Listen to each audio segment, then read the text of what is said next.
Si loin et pourtant si proche. La région de Rabas Salé Kenitra m'invite au voyage. Je pars à la découverte d'une région authentique et moderne, connectée et ouverte sur le monde.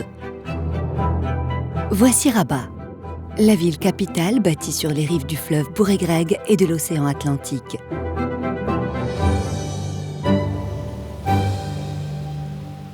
Rabat l'ancestral. Je découvre un ensemble de sites inscrits au patrimoine mondial de l'UNESCO. La tour Hassan, par exemple, elle domine la ville depuis plus de 8 siècles. À ses pieds, sur l'esplanade, le mausolée Mohamed V, tout de marbre blanc, est l'un des plus beaux monuments de Rabat.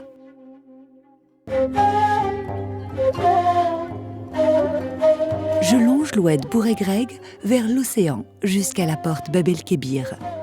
Et me voici dans la Kasbah des Oudaya.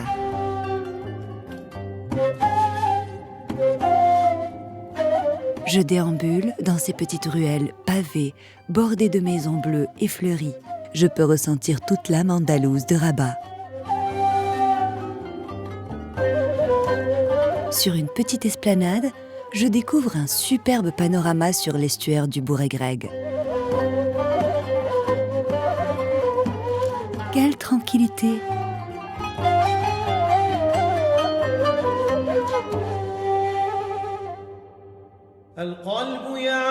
Je quitte la forteresse et, quelques mètres plus loin, je m'engouffre dans la Médina.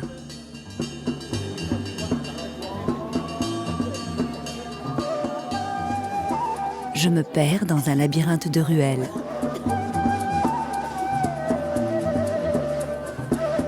Ce quartier historique foisonne des shops en tout genre qui mettent tous mes sens en éveil.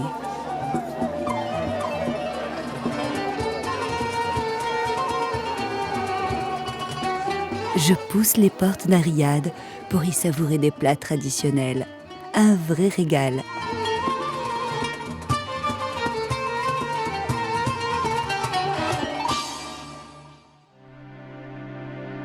Tout autour de la ville, je longe de majestueuses fortifications ornées de portes et de tours.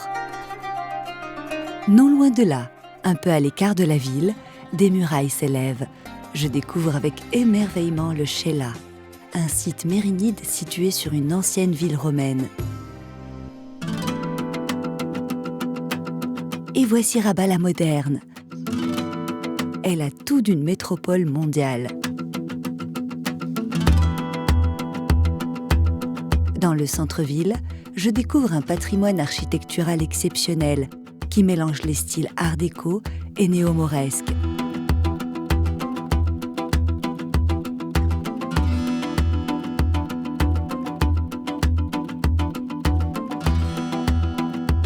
Ici, la culture est toujours en éveil et prend des allures vivantes, enjouées.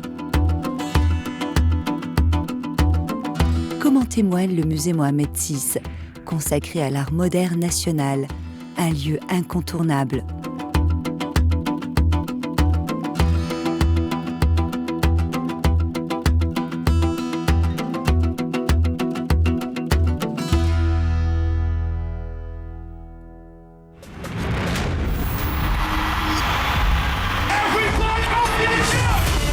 Rabat est aussi en musique. Toute l'année, la capitale marocaine vibre au rythme des musiques du monde, avec notamment le festival Mawazine, un événement d'envergure internationale.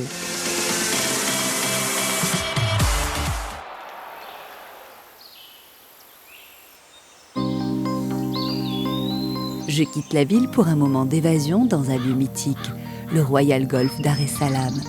Le parcours alterne fairways, greens et bunkers au milieu d'un cadre enchanteur.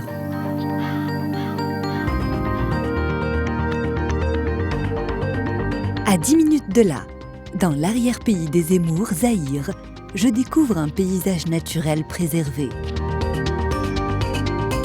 Un lieu idéal pour pratiquer l'écotourisme et déguster de délicieux produits du terroir.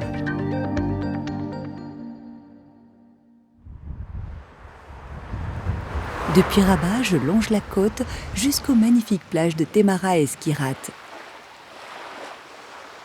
Ici, je peux pratiquer tous les sports nautiques comme le jet ski, la planche à voile, le kitesurf, le surf ou encore le kayak.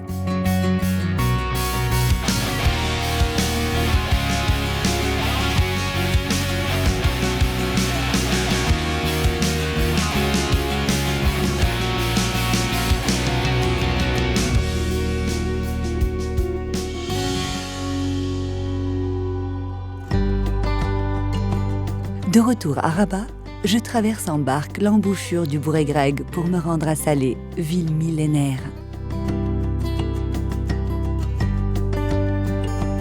De l'autre côté de la rive, face au monument historique de Rabat, la marina du Bouregreg m'invite à la détente avec ses nombreux cafés et restaurants.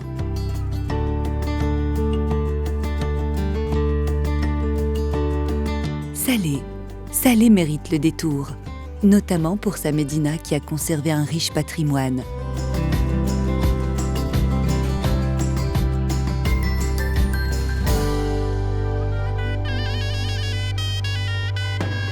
Chaque année, dans ces petites ruelles, la fête des cierges célèbre la naissance du prophète.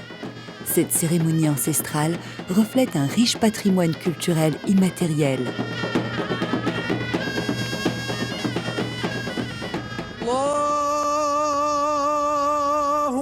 La grande mosquée de Salé, construite au début du XIe siècle, puis agrandie par les Almohades à la fin du XIIe siècle, est la troisième plus grande mosquée du royaume. À ses côtés, la Médersa Mérinide est une ancienne école religieuse parfaitement conservée.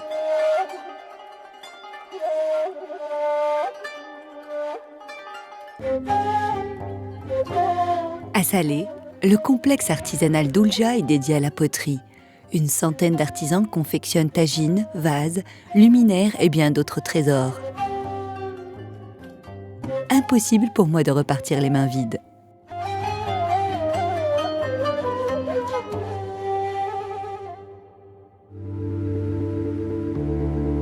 Direction Kénitra, à environ 40 minutes de route de Rabat vers le nord.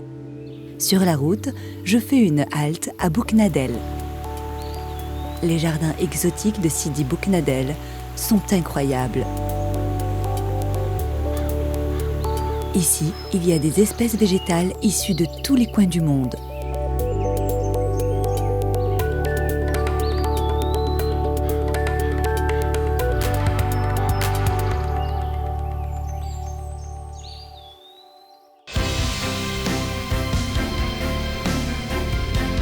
Dans la région de Kénitra, la nature est omniprésente. La réserve naturelle de Sidi Bou Gaba est un site protégé qui renferme une étonnante biodiversité. Un guide m'apprend que c'est l'une des dernières zones humides de la côte nord-ouest du Maroc.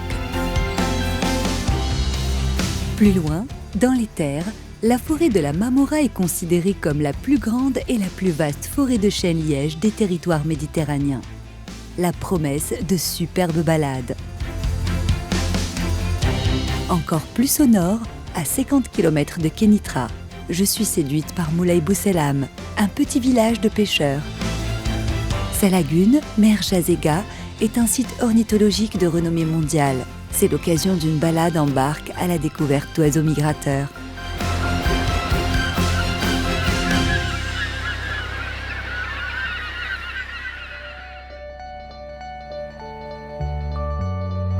La région me réserve encore bien des surprises. De retour dans les terres, je découvre Sidi Slimane et Sidi Kassem. Cette magnifique campagne est un lieu idéal pour l'écotourisme. Ce terroir est réputé pour sa production de miel artisanal.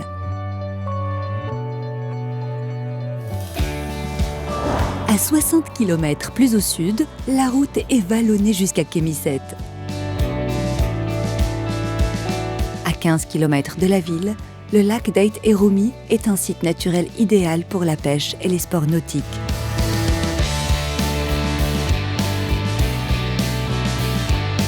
À 30 minutes vers le sud, à 1500 mètres d'altitude, je découvre Oulmès et ses stations thermales réputées.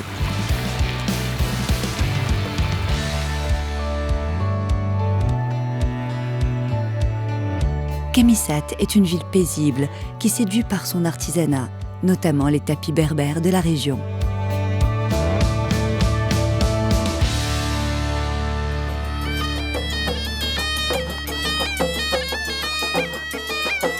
Mon voyage dans la région se termine avec un spectacle de Fantasia, véritable tradition équestre du pays. Un spectacle fantastique.